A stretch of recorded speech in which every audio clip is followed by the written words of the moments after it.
Básicamente esta actividad, chicos, se llama encasillar y la idea es, como les decía, conocernos. Vamos a hacer unas preguntas aleatorias y me gustaría pues como y a mi compañero Rubén de que tengan pues buena participación. Listo. Son preguntas muy básicas y simplemente ustedes si se identifican alzan la mano o si quieren prenden la cámara. Sería muy chévere conocerlos y nos dicen si se siente identificado o en algún momento les ha pasado. Listo. Primer preguntica.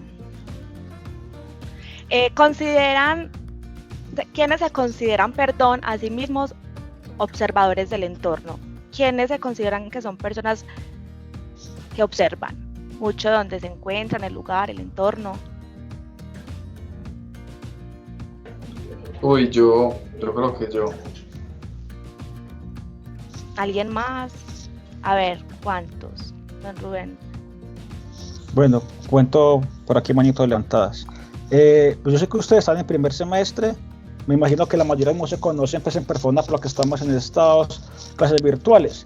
Precisamente pues sería como una oportunidad para que los que libremente quieran hacerlo pues pongan su cámara y así pues también vemos un poco sus rostros y esto es un encuentro más cercano, más cálido, ¿sí? Porque a veces pues también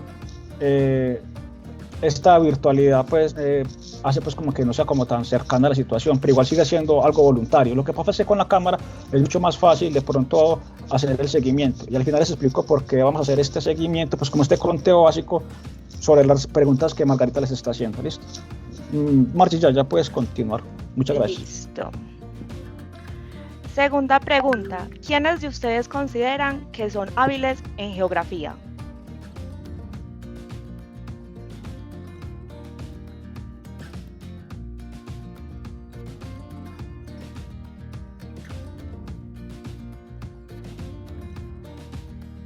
¿Alguno que le gustaría decir por qué, la razón? Queremos escucharlos. ¿Quién se atreve?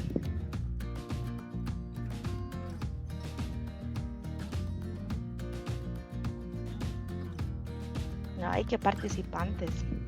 A ver, elijamos al azar. No, mira, estás preguntando qué, la geografía. ¿Quién se cree hábil en el campo de la geografía? A mí me va bien, a mí me va muy bien. Listo. No es que seamos unos tesos, pues, pero sí, Sí, del pues uno se mueve bien. Claro. Bueno. Válido. Listo. ¿Quiénes de ustedes guardan algo bajo la cama? ¿O está despejada? Plata. No, hoy día con las tarimas no da, con las basecamas no da para guardar nada. Buen dato ese. ¿Cómo no? ¿Quiénes creen que la educación puede cambiar la sociedad? Pregunta interesante, si alguien quiere aportar.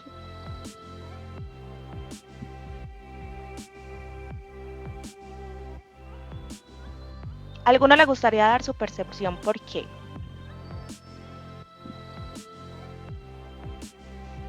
Es la mejor manera de estar informado, es la manera de conocer, es la manera, te dijera yo, de concebir el mundo, de saber dónde estamos situados. Entonces considero que saber de dónde venimos, qué estamos haciendo, qué es lo que hemos construido y demás, eso es vital. Gracias. Otra, ¿a quiénes no les gustan las mascotas? A Juan José. No veo como ninguna mano alzada. Bueno, entonces, pero porque todo soy yo, pues.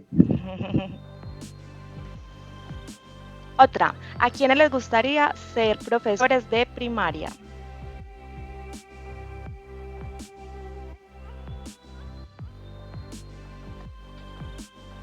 ¿Alguno quisiera dar el aporte, la razón, por qué?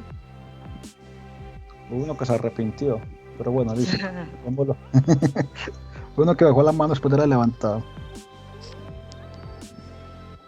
Listo, sigamos. ¿Quiénes saben quién fue Hallsborg? Sigamos. ¿Quiénes tienen ya un pregrado?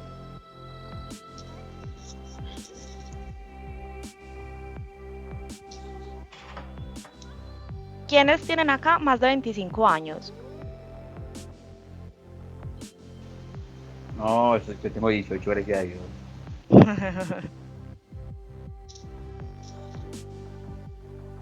¿A quién no le gusta el chocolate?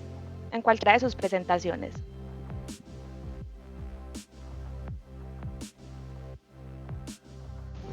Andrea, no ¿Quiénes mienta, no mienta. ¿Quiénes vienen de No un me gusta colegio nada. privado? ¿Qué dice Andrea? A mí no me gusta nada dulce. Ah, no es de los Ah, míos. no. Ya, Sí, no es de los señorita. míos. De vez en cuando no hace daño. ¿Quiénes de ustedes vienen de un colegio privado?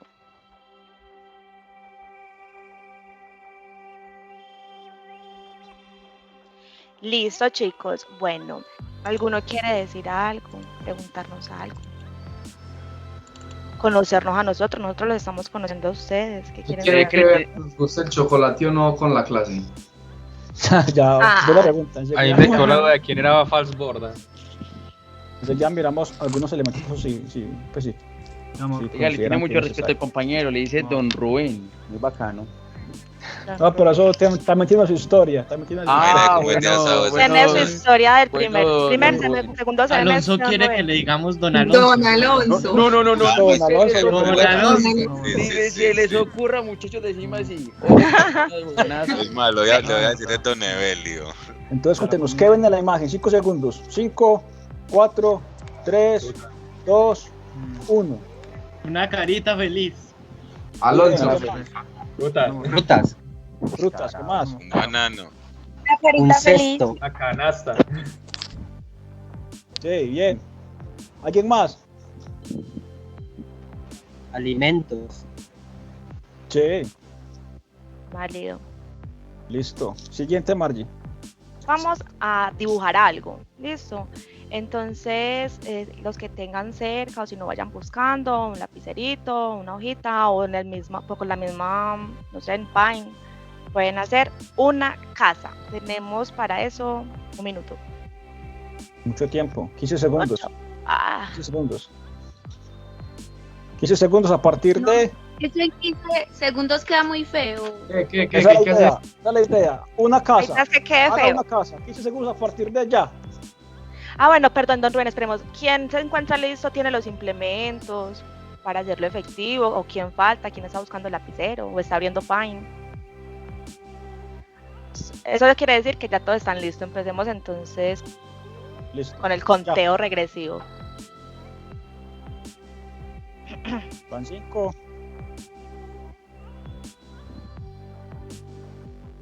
Van 10. Van 15. Listo. Por favor, nos muestran con sus cámaras sus casas.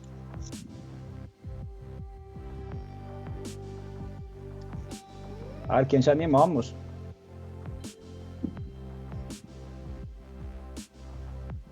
Bien. Están cocinando y todo.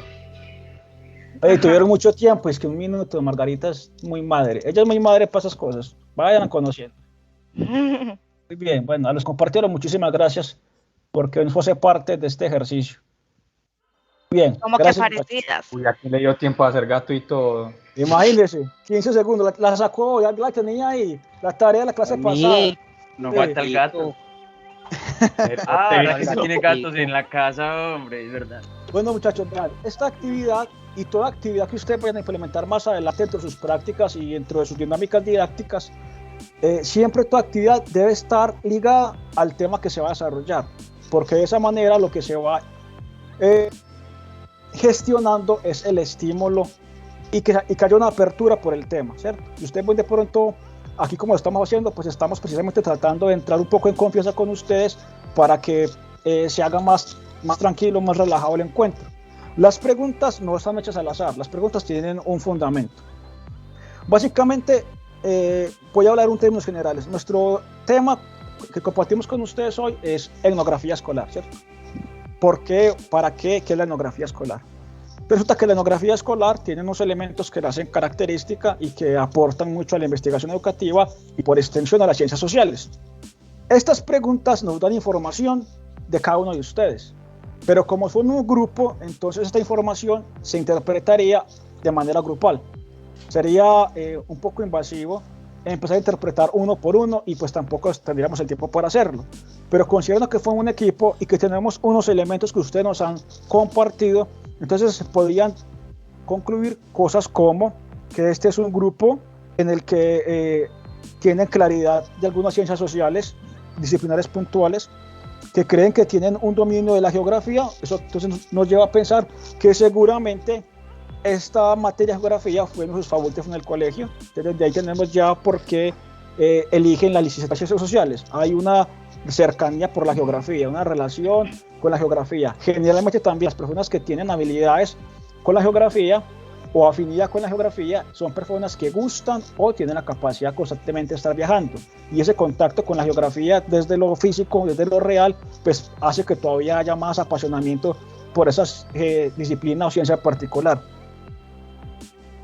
Noté que aquí a todos les gustan las mascotas. Eso habla también mucho de nosotros como personas, porque entonces habla de que hay un respeto por el otro, sea otra persona, sea un animal. Ya ese respeto por la otredad habla de un humanismo, y ese humanismo es un elemento fundamental para nosotros como educadores. También tienen ustedes aquí un compañero que ya tiene un pregrado, entonces estamos viendo que el grupo es muy heterogéneo. Tienen un rango de edad similar, la mayoría tiene un rango de edad similar que está por debajo de los 25 años, y la mayoría de ustedes no tiene otra carrera o otro pregrado para ser específicos, además de que están empezando. El hecho de que haya una persona que tiene ya su pregrado, entonces nos dice de que son personas muy jóvenes generalmente, o que son personas que han estado ocupadas por trabajo, por otras situaciones pues, personales, pero bueno, qué bueno que están en la universidad.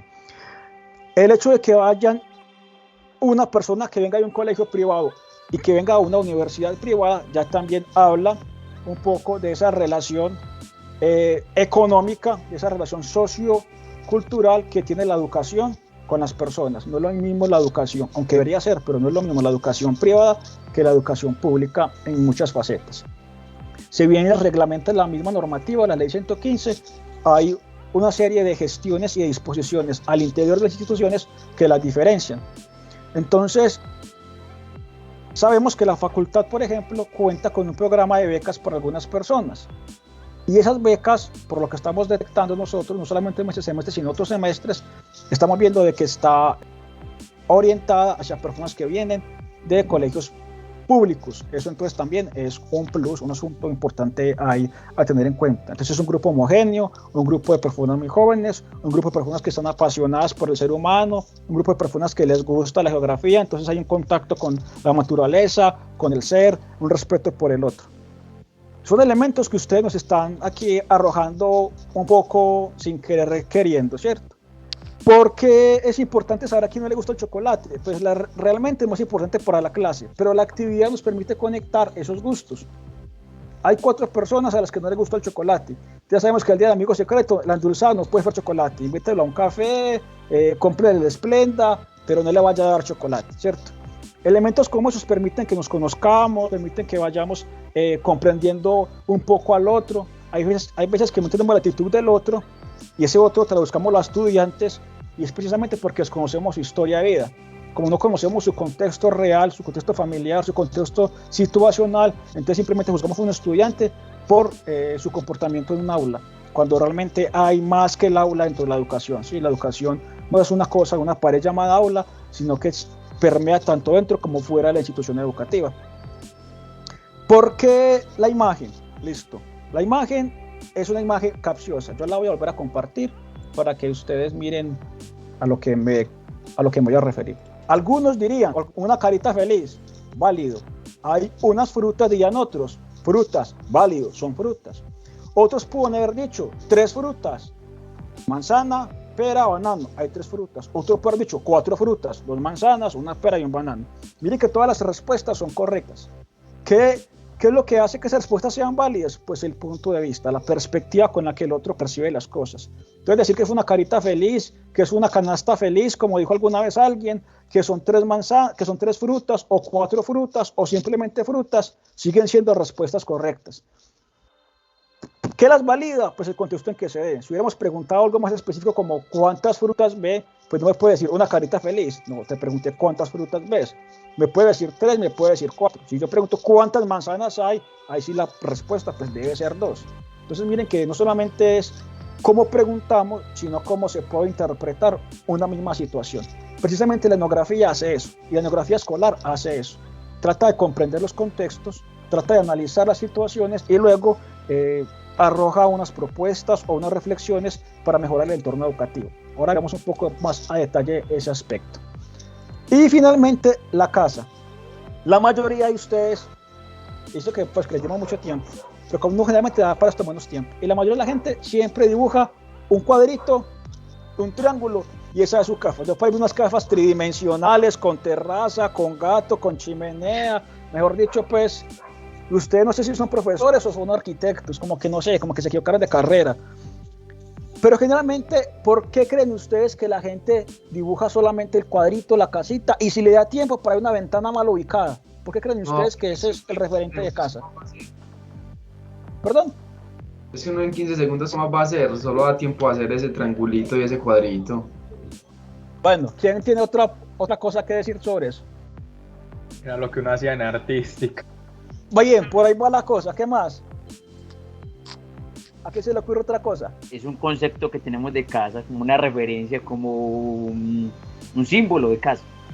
Un símbolo de casa, importante, la teoría de signos y símbolos, muy bien. Muchachos, generalmente hacemos este tipo de referente de casa, porque como usted lo acaba de decir, es nuestro referente de casa. Así nos programaron, que la casa en primaria era un cuadrito y un triángulo y salía de la casa para pintura, ¿cierto? Entonces lo que hacemos, o lo que nuestro cerebro hace, es cuando hay una presión de tiempo, 15 segundos, y está otro 5, 4, 3, entonces uno a lo primero que echa manos a esos recuerdos, vamos a llamarlo de esta manera sin ser peyorativos, esos recuerdos primitivos, porque son los primeros, ¿cierto?, que hay en nuestro cerebro, y uno dibuja esa casa.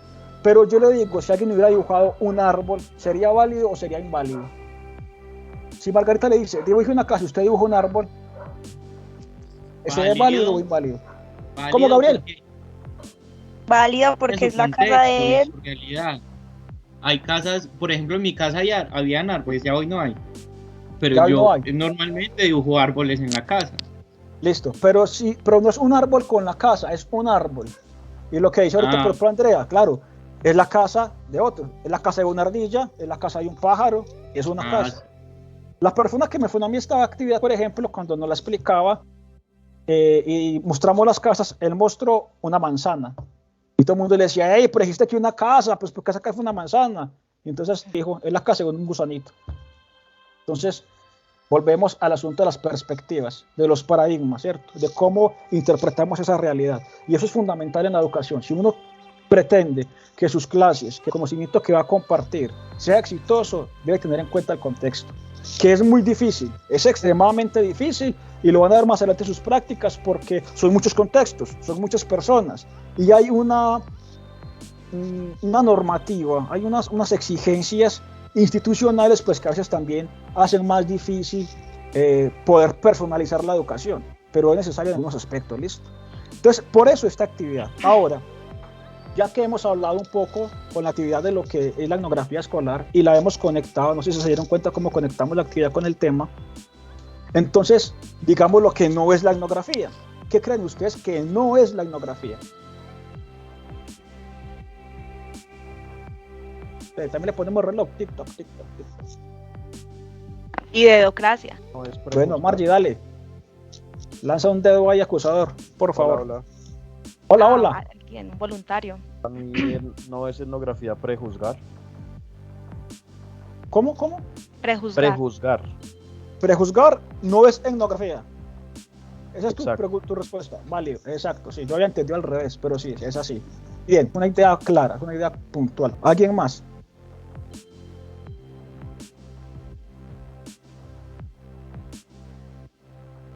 No se les ocurre nada más. Arriesguesen. Eso, aquí se vale todo. Se vale todo, menos el irrespeto, pero nos podemos, ¿cierto? Arriesgar a decir cualquier cosa que se nos ocurra. Recuerde que dijimos lo que no es. Y hey, no se vale consultar en Google, dejen al amigo Google quieto, para otro momento le preguntamos a él. En este momento tratemos de hacer un esfuerzo por sacar conocimientos previos. ¿Qué es la etnografía? La etnografía no es una ciencia exacta, La etnografía no es un modelo pedagógico, la etnografía no es una teoría económica, ¿cierto? Ahí, por ejemplo, les doy 3 ideas. Podemos decir muchas cosas que no es. ¿Por qué?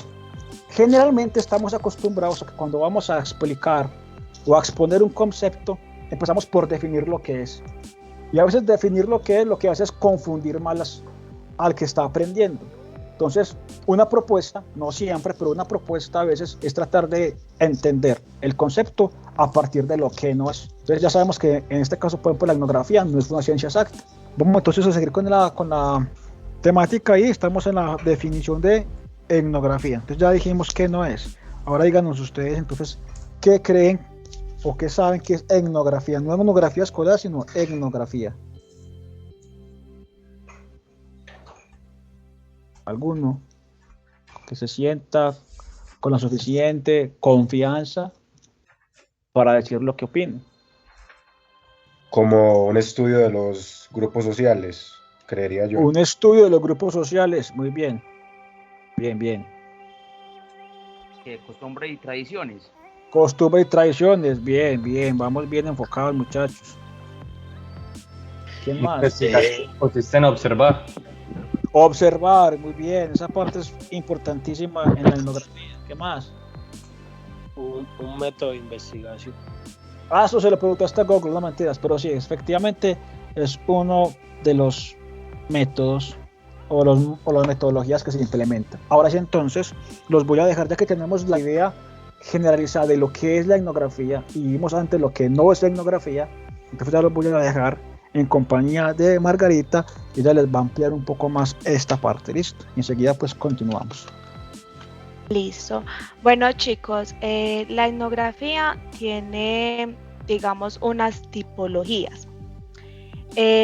Son básicamente, 5, ¿cierto? Sí, son 5 tipologías. Y de una de ellas nace la etnografía escolar.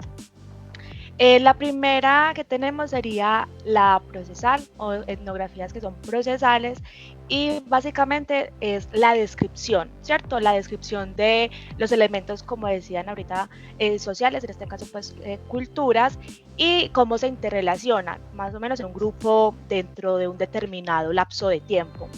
Y pues en esta etnografía se ignoran los antecedentes históricos. Ejemplo claro, una comunidad indígena, ¿cierto? Los elementos culturales. En una segunda tipología encontramos entonces la que es clásica. Bueno, esta sí se enfoca en los grupos que son grandes y básicamente se desarrolla en amplios lapsos de tiempo, a diferencia pues de la otra.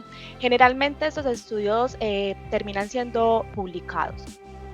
Ejemplo, no sé si ustedes han escuchado, hay un estudio de Malinowski y esto se dio sobre los habitantes de las Islas Trobriand y eso fue de años. No recuerdo bien los años, pero él iba, investigaba y volvía. Entonces es un estudio que se desarrolla en un lapso de tiempo muy amplio. Está la etnografía, que es particulista, y esta etnografía es básicamente donde se desarrolla la etnografía escolar. Y básicamente es el estudio cultural, pero en esta parte ya sería pues como en una comunidad pequeña o en grupos humanos pequeños. Ejemplo, los estudios que se realizan en el campo educativo. Tenemos también la etnografía de corte transversal y estas se realizan los estudios igual en un momento determinado, grupos humanos, pero se relacionan con otras disciplinas.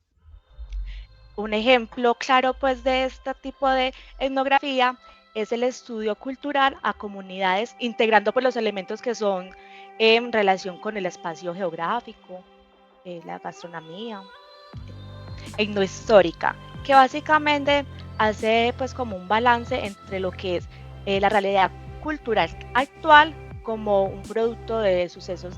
Ejemplo, comunidades que son afro, ¿cierto? Afrocolombianas, y uno puede hacer como una relación con los antepasados, en este caso pues los esclavos, y pues si uno va digamos a mirar dónde están situados geográficamente estas comunidades afrocolombianas, uno ve que están por allá pues en el Chocó, etcétera, ¿cierto? Y esto tiene pues una razón de ser.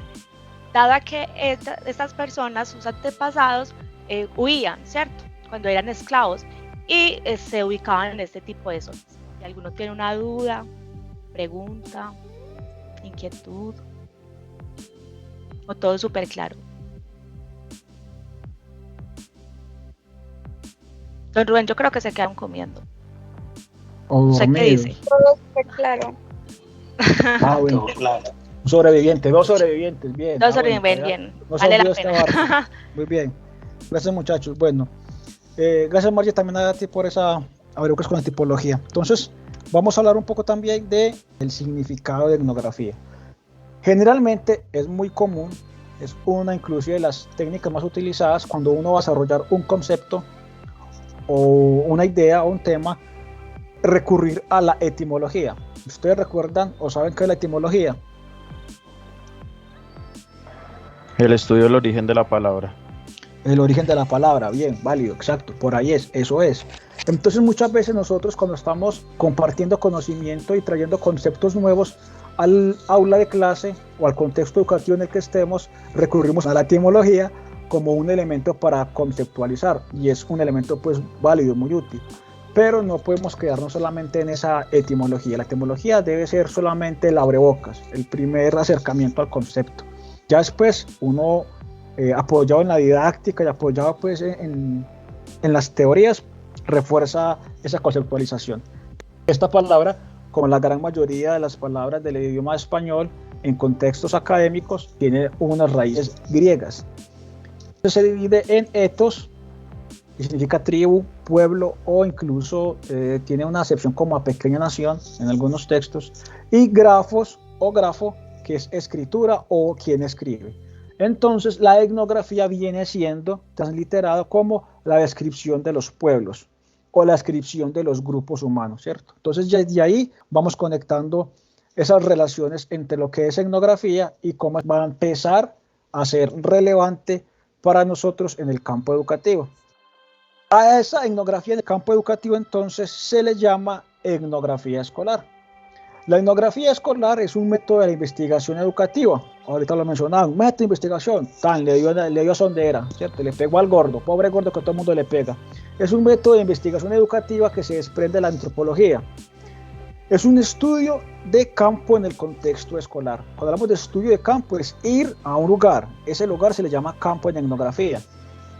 Pero ese campo para nosotros es el contexto escolar, ¿listo?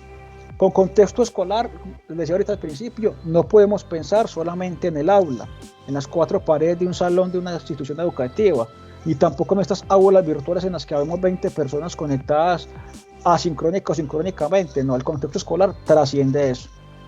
Es todo aquello que está conectado con la escuela como institución, desde diferentes frentes, administrativos, docentes, estudiantes, proveedores, personas que hacen servicios como el de aseo, por ejemplo, también están involucrados en el contexto educativo o el contexto escolar.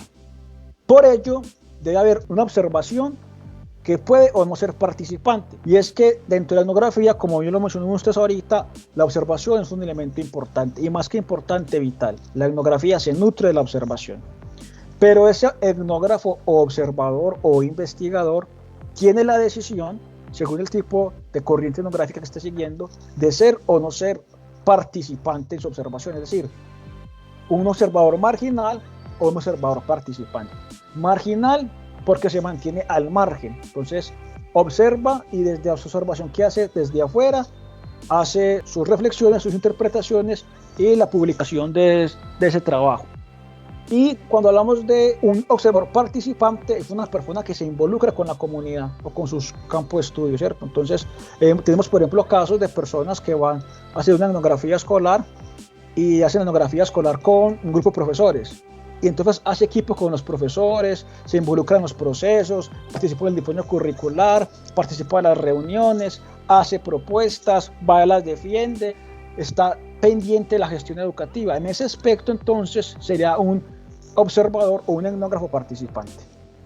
Otro punto importante es que en la etnografía escolar hay contacto con los sujetos y de esto se deriva una reflexión, que es básicamente los pasos de la etnografía que enseguida vamos a desglosar, Y esa reflexión es sobre el estudio de la comunidad con un carácter reconstructivo de la realidad que se está investigando. Es decir, esa observación nos va a permitir reconstruir, narrar, opinar, comentar qué es lo que sucede en ese espacio, en ese campo que estamos investigando. A eso lo llamamos realidad, ¿cierto? A lo que sucede en ese contexto.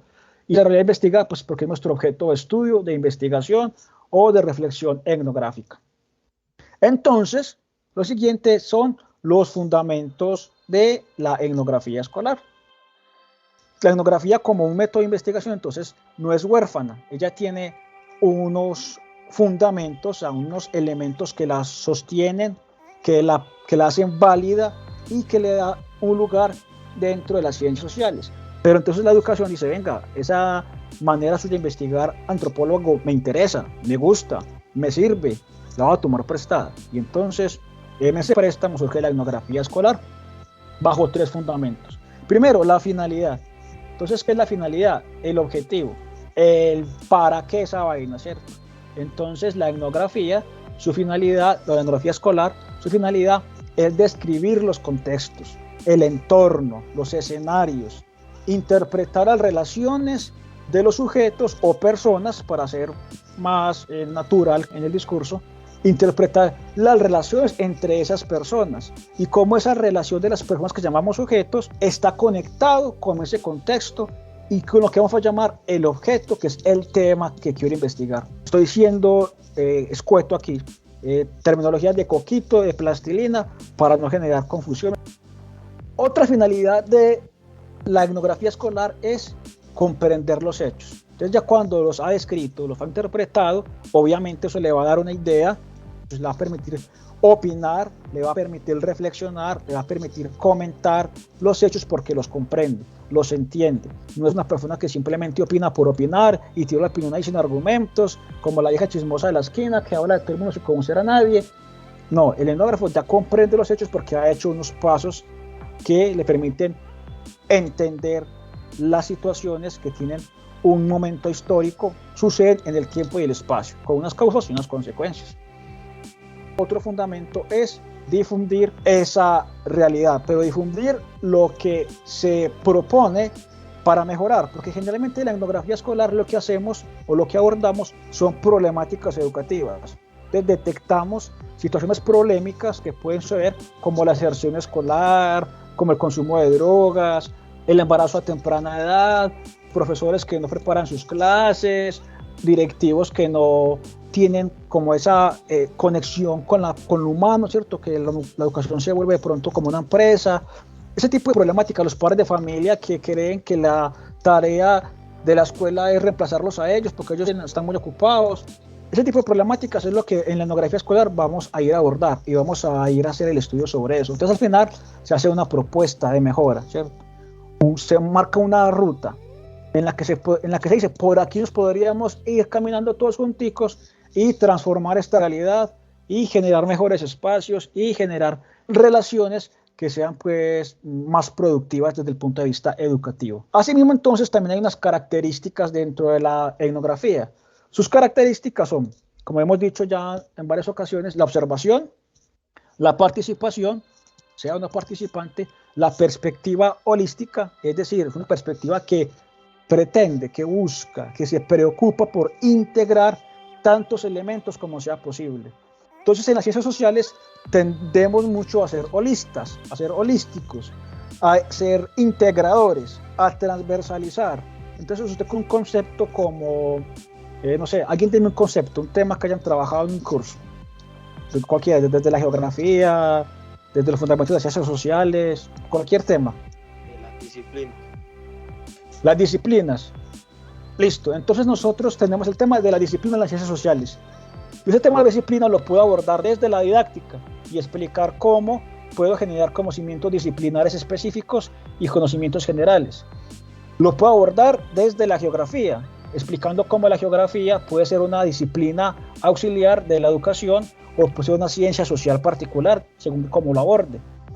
Puedo abordarlo desde la pedagogía, porque la pedagogía requiere unas disciplinas auxiliares que van a permitir plasmar su objetivo, que es la formación del ser humano. Entonces miren cómo desde un solo tema podemos ir enfocando ese mismo tema desde distintos puntos de vista, desde distintas áreas del conocimiento. Eso es lo que llamamos transversalizar o tener una perspectiva holística.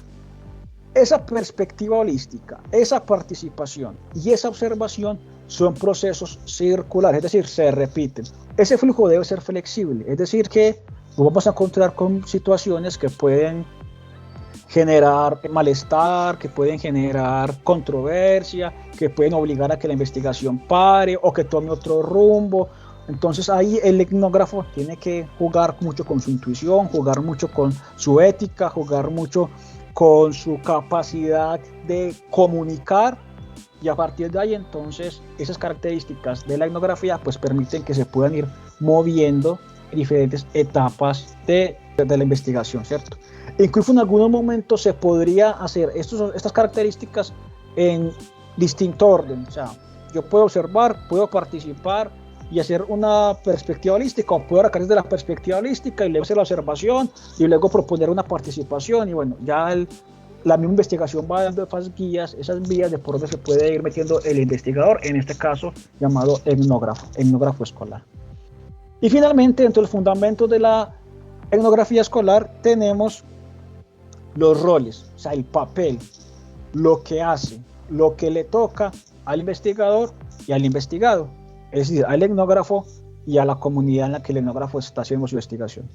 Los roles del investigador son desaprender, conservar la curiosidad, lo que también llaman la capacidad de extrañamiento, no caer en juicios de valor. Ahorita lo hablan ustedes, los prejuicios. Aquí no se puede prejuzgar, usted aquí no sabe nada, usted aquí llega sin saber nada, da cuenta que no sabe nada. Usted no puede decir que eso es bueno, que eso es malo, que eso es feo, no, sin juicios de valor, porque ese valor que usted le está dando es un valor que puede ser insultante, que puede ser peyorativo para la comunidad.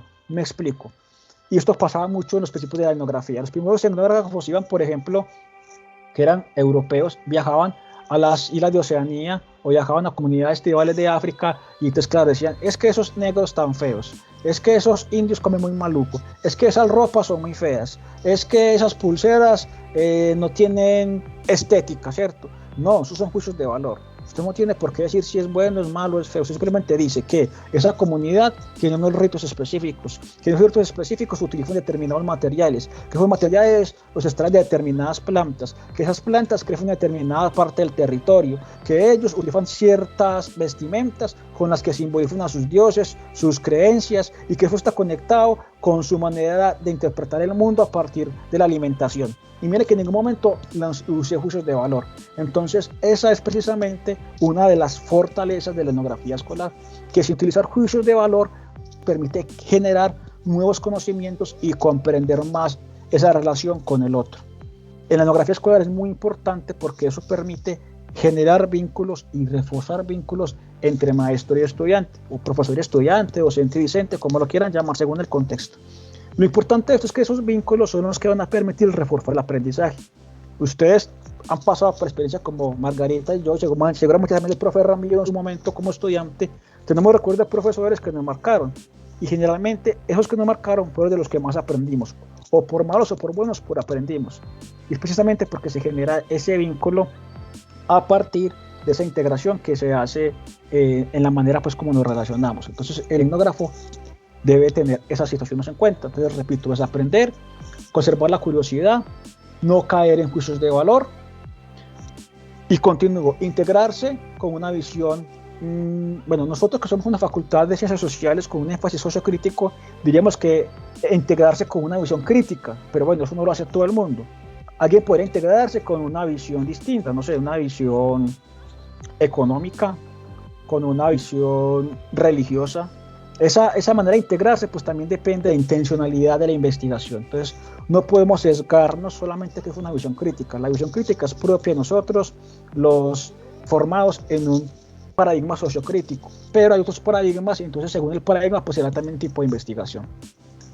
Otro rol del investigador es determinar la ruta de investigación, es decir, hacia dónde apunta la investigación, para qué público es la investigación, cuánto tiempo demorar la investigación y la finalidad de esa investigación que pedimos ahorita, que está pues, en el describir, lo que mencioné ahorita, interpretar y comprender y difundir.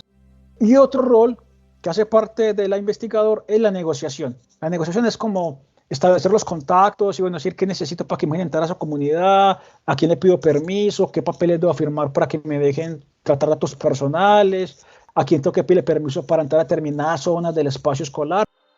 De eso entonces se desprenden los roles o papeles o funciones del investigado, que en este caso llamaremos la comunidad. Entonces, primero, tener disposición, lo que llamaremos la apertura, ¿cierto? Hacer parte del proceso. Porque usted llega a una comunidad y no, aquí no lo queremos, investigar a su mamá, aquí no, suerte, no nos interesa. Entonces, usted ya entra, tiene las puertas cerradas y eso sesgaría la investigación, porque la información no sería fidedigna, que es otro rol del investigado, ser auténticos, ¿cierto? Es que viene el antropólogo, entonces, fijamos pues que esto es una comunidad plena. Hay que ser auténticos, hay que mostrar lo que realmente es para que la investigación realmente permita transformar espacios y permita proponer situaciones para mejora. Y también uno de sus roles es ser destinatario de producto, es decir, el etnógrafo hace su investigación, hace su trabajo y les comparte. Le dice a la comunidad, miren, esto es los resultados o los hallazgos que he encontrado de mi estudio, aquí los relaciono a ustedes, los vinculo al proceso y les propongo la siguiente ruta para solucionar la problemática. Entonces debe compartir eso con los destinatarios que son los mismos investigados. Eso es importantísimo, hacerlos parte del proceso y pues decirles hasta dónde llegó la investigación. Hasta aquí hay preguntas, colegas, preguntas, inquietudes, sugerencias, comentarios, chicles, capitas, chocolatinas, chocolates, alguna cosa. Nada. No, compañero, esta parte va muy bien entendido. Todo muy claro, bueno, me alegra eso, me alegra claro. que haya claridad. Pero si tienen cosas que aportar, cosas que opinar, cosas incluso que contradecir, bienvenido es. Muchachos, entonces ya como no hay preguntas de esta parte, volvemos otra vez con la dulce voz de Margarita, que ya les va a dar ya los siguientes momentos de esta exposición. Bueno, chicos, ya teniendo claro lo que es la finalidad, ¿cierto?, de la etnografía escolar, cuáles son sus características y cuáles son los roles del investigador y de la comunidad investigada, entonces vienen lo que son los pasos, cómo se hace etnografía o qué pasos debo seguir para hacer una etnografía escolar. El primer paso es el acceso al campo. Nosotros no podemos entrar a cualquier lugar a decir, no, venga, yo entro, voy a hacer observación, sorry. No. Uno tiene que tener unos permisos, unas negociaciones, unos contactos, unos espacios para que se dé. Ejemplo, vamos a hacer una etnografía en este grupo, ¿cierto? Entonces no podemos llegar y simplemente ingresar, observar y sacar toda la información. No, nosotros tenemos que tener un consentimiento informado, que ustedes estén de acuerdo, que el profesor nos deje, que esté ya programado. Hay que seguir una regulación para que esto se dé. Otro aspecto, otro paso para que se dé la etnografía escolar sería pues como el trabajo en campo. Eso ya es estar en sitio, estar inmiscuido. Y en esta parte ya lo que entramos a hacer es una recolección de todos esos datos que salen de la observación. Pero no solo recolectar y listo, dejar así, no. Hay que hacer una interpretación de esos datos, interpretarlos, ser neutral en este tema. Después, para el siguiente paso, todos saben qué son las técnicas y los instrumentos en una investigación. ¿Saben? ¿No saben? El instrumento es quizás la forma como usted va a recolectar los datos. Por ejemplo, un cuestionario, un diario de campo, una entrevista. Muy bien, sí. La técnica es como tal el método que se va a tomar para poder aplicar esos instrumentos. Y los instrumentos ya son, pues, cierto, las herramientas, que puede ser un corpus de pregunta, un cuestionario y el diario de campo, que para esta parte yo creía que sería uno de los más importantes, porque ahí es donde usted va a dejar plasmado lo vivido a diario, escribe todo lo que ve, todo lo que le pasa en el día, tal cual. Entonces, es muy importante tener en cuenta las técnicas y los instrumentos para que toda esa información, toda esa observación, toda esa interpretación que se hace a diario frente a esa información que se está recolectando quede plasmada, ¿cierto? Para que no se olvide. Y ahí es donde viene el siguiente paso.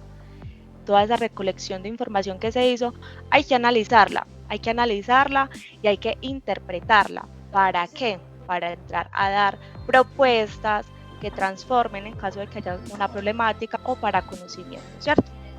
Y el último paso sería la divulgación de los hallazgos, que básicamente es a esto fui, esto vi, esto analicé, esto interpreté y ahora pues yo lo voy a compartir con todo el mundo. ¿Preguntas hasta el momento? Bueno, si no tienen preguntas, yo voy a hacer 2 porque yo creo que como no tienen preguntas ya estamos súper bien, todo supremamente claro. Vamos a hacer una pregunta. Don Rubén está en silencio. Así no se escucha, claro. Así no. Margie, sí, entonces te está diciendo que está abriendo la lista de participantes. Y aquí hacia el azar, entonces acabo de ver a Juan Camilo Vázquez Higuita. Bueno, Juan Camilo, ¿por qué es importante para el investigador desaprender? Bueno, ¿por qué es importante? Porque las bases que nos fundamentaron algunos son unas bases completas. Uno está en constante método de aprendizaje todos los días y a veces lo que uno le enseñaron no es una conjetura de sí en todo, sino que vas comprendiendo el tema poco a poco. Por eso es importante ir desaprendiendo para poder aprender y digamos llegar a un concepto más globalizado de lo que usted entendía antes. Total, llega como una persona que está ahí conociendo, integrándose desde cero, ¿cierto? Sin juicios de valor. Otra preguntita. ¿Alguien voluntario? Seguimos mirando por aquí. Daniel Cernadaza. Hola, buenas noches. Buenas noches, Daniel. Gracias por responder. Compañero, una pregunta tan difícil, pero bueno. Mentiras, no. ¿Crees que las características mencionadas para la etnografía escolar son las correctas? ¿O falta algo? ¿O qué se te quedó? ¿Qué deseas compartir de esas categorías? No, me parece que la explicación fue muy completa y explicaba muy bien como todos esos componentes de esa complejidad de esa investigación y ese estudio que hay que tener con este grupo en concreto de la escuela. Entonces, a mi parecer, pues sí está muy completo y estoy de acuerdo. Listo, muchas gracias. Recordemos entonces que efectivamente las características son la observación, la participación, la perspectiva holística y el proceso circular, que les decía el compañero, también pues la flexibilidad que se ve en ella. La etnografía escolar tiene 2 aplicaciones que yo creo que a estas alturas ya son obvias para ustedes, ¿cierto? ¿Cuáles son esas aplicaciones? Pues una dentro y otra fuera de la escuela. ¿Por qué dentro y por qué afuera? Porque ahorita lo mencionábamos, la misión de la educación no se limita a una institución, a un edificio, sino que se proyecta, se extiende a toda la comunidad educativa. Entonces eso implica también las familias, implica a los trabajadores del colegio y bueno, cualquier persona que tenga que ver con la escuela hace parte de la comunidad educativa y de la comunidad escolar. Y la etnografía escolar tiene la ventaja de que pues sus tentáculos, por llamarlo de una manera coloquial, pues se expanden hasta allá y se puede hacer trabajo de campo en cualquiera de esos contextos. Hay una manera de trabajar la etnografía escolar dentro de la escuela en la que el objeto de estudio o el objeto de observación o la comunidad observada van a ser generalmente, casi siempre son los estudiantes. Y cuando vamos a esa comunidad, lo que vamos es a tratar de detectar problemáticas como, por ejemplo, ¿cuáles? ¿Qué se les ocurre? ¿Alguna sugerencia? Deserción escolar. Bien, válido, esa es una muy buena, deserción escolar. Otra puede ser, por ejemplo, dificultades de aprendizaje. Otra puede ser la heterogeneidad del grupo. Otra puede ser las relaciones estudiantes-maestros. Otra puede ser porque hay unas materias que gustan más que otras. O también se puede escoger trabajar con los docentes, con los profesores, con los maestros, pues como más bonito les suena a usted. En esos contextos, con esos grupos, ¿qué problemáticas se podrían trabajar? Una problemática podría ser la implementación de la lúdica en las clases. Porque hay profesores que usan la lúdica, porque hay unos que no usan la lúdica. Sabe diferenciar entre lúdica y didáctica, eso es lo mismo, con qué se come, quién se lo come. Las relaciones entre directivos y maestros, cómo suceden dentro de la institución educativa, sería otra problemática, son horizontales, o sea, decir que hay como un nivel de equidad, de confianza, o son verticales en las que hay unos jefes y unos subordinados. Ya entonces uno entraría a mirar eso dentro de la etnografía. Igualmente se puede aplicar etnografía escolar fuera de la escuela. Entonces ya nos olvidamos de estudiantes, de maestros y de directivos que hacen parte integral del edificio internamente y nos enfocamos en aspectos por fuera. Por ejemplo, el que generalmente vamos a trabajar son las familias, porque pues la familia es un eje fundamental. La familia y la escuela están pues ahí de la mano, pues deberían estar de la mano constantemente en la formación de seres humanos y de ciudadanos e íntegros. Entonces, generalmente los trabajos de etnografía escolar por fuera de la escuela van a estar enfocados hacia las familias. Problemáticas que podríamos mirar desde las familias, cómo la situación socioeconómica influye en el rendimiento académico del estudiante, o situaciones como si eso que vimos en la etnografía interna de la escuela, como la deserción escolar, tiene consecuencias externas. Hay grupos por fuera del colegio que promueven esa deserción, o tiene el estudiante que trabajar, y porque tiene que trabajar entonces tiene que dejar el colegio, o su familia es una familia muy bien posicionada con unos buenos ingresos, entonces tiene un colegio privado.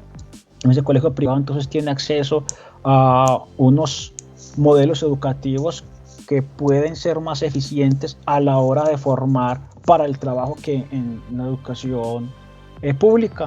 Entonces miren que hay pues elementos en los que se aborda la etnografía escolar. Usted la puede abordar desde adentro, la puede abordar desde afuera y sigue siendo etnografía escolar. Bueno, aquí muchachos, vamos cerrando ya este encuentro con ustedes. De antemano agradecerles a todos por abrirnos el espacio, a los que participaron doble agradecimiento, porque sin su participación pues esto habría sido un monólogo aburridor, un monólogo tradicional, esas cosas que a la gente no le gusta porque el profesor habla y habla, entonces que yo como estudiante que pues es muy importante que haya esa participación, y lo digo como sugerencia también para todas sus clases. La mayoría, no digo que todos, la mayoría de profesores aprecian mucho cuando hay participación en las clases, porque eso las dinamiza, las enriquece, da evidencia de que hay un proceso de aprendizaje que es acompañado, ¿cierto? Nuestra labor como docentes es acompañar, no llegar y tirar conocimiento ahí, mire cómo se estrella con eso, mátese con eso. No, sino que realmente hay que haber un acompañamiento, tiene que haber una integración ahí. Entonces, cuando uno participa y uno pregunta y uno contradice y uno opina y uno responde, es porque realmente hay esa conexión con el tema, el profesor y el estudiante. Entonces, les agradezco muchísimo a todos ustedes los que participaron, porque eso pues nos da a nosotros motivación para hacer ejercicios como estos similares más adelante. Aquí ya para ir cerrando vamos a preguntar, yo creo que ya no más de democracia porque ya sería pues como muy, ¿cierto? Ya nosotros como tan democráticos, sino que más bien sea ya ahora sí voluntarios, ya para terminar el último esfuerzo, muchachos. ¿Qué aprendieron? ¿Qué rescatamos de esto? Palabras de centavo, en sus propias palabras, cuéntenos de todo lo que dijimos que rescata. Alguien que se quiera dar aquí el champú y nos quiera colaborar con esa última parte. A la una, a las dos, nadie, ya no aprendimos. William, dale, claro. Bueno, ¿qué aprendimos? Que definitivamente la etnografía es el primer modelo de investigación, método de investigación, ahí todavía estoy definiendo, que nos va a servir muchísimo, ya sea en nuestros trabajos de grado o ya siendo docentes, pues es una base fundamental a saber observar y saber qué hacer con eso que observamos, ¿no? Muchas veces nos damos cuenta de que pasa algo en el aula, pero no hacemos nada, ¿sí? Entonces, ¿qué podemos hacer con ese conocimiento que nosotros como docentes o como estudiantes observadores obtenemos? Y además, pues la etnografía también permite un cambio, ¿no? O sea, si yo estoy haciendo, si yo me estoy dando cuenta, estoy comprendiendo, interpretando una información, ¿qué puedo hacer para mejorar la problemática presente? También me aprendí, o sé que también mis compañeros aprendieron, que hacer una etnografía no es algo cerrado, es algo que trasciende, ya no es entre muros, puede ir más allá. Un estudiante es integral y no solo es el estudiante en el aula, sino el estudiante también tiene su familia, tiene sus amigos. Entonces, la etnografía es algo tan flexible que puede darse en distintos niveles, como también nos explicaba Margarita. Entonces, pues la verdad fueron muchos aprendizajes, pero pues rescato esos que son los que se me vienen ahorita a la cabeza. Hey, Willa, muchísimas gracias. Excelente, acabaste de darle ahí como un resumen. Comprimiste eso ahí como, ¿cierto? Lo delimitó de una manera, Ave Muy María. bien, muchísimas gracias. Muchas ¿Alguien más quiere dar gracias. aporte? Rubén, Margarita, un abrazo y muchas gracias a ustedes por el tiempo, el tema, la disposición y desde luego a todos los que participaron en la actividad. Pues gracias a Listo, usted también por darnos la oportunidad y concertar con los compañeros y a los compañeros pues por aceptar esta invitación para que nosotros estemos aquí con ustedes. Margie, así algo, qué pena que te interrumpí. Termina, Margie. Muchas gracias. Y qué bueno, que espero que se haya quedado un aprendizaje significativo con la modelación que les brindamos. Ya. No, muchas gracias a ustedes, muchachos. Reitero el agradecimiento, un abrazo para todos, una feliz noche para todos, que descansen y hasta una posible próxima ocasión. Felicidades. Chao, compañeros, muchas gracias. Chao, un abrazo para todos, Maleja, chao, Andrea, chao. William, muy bien, un abrazo, chao para todos. Chao, profe Ramiro, muchísimas gracias. Felicidades. Chao, Rubén, igual, chao.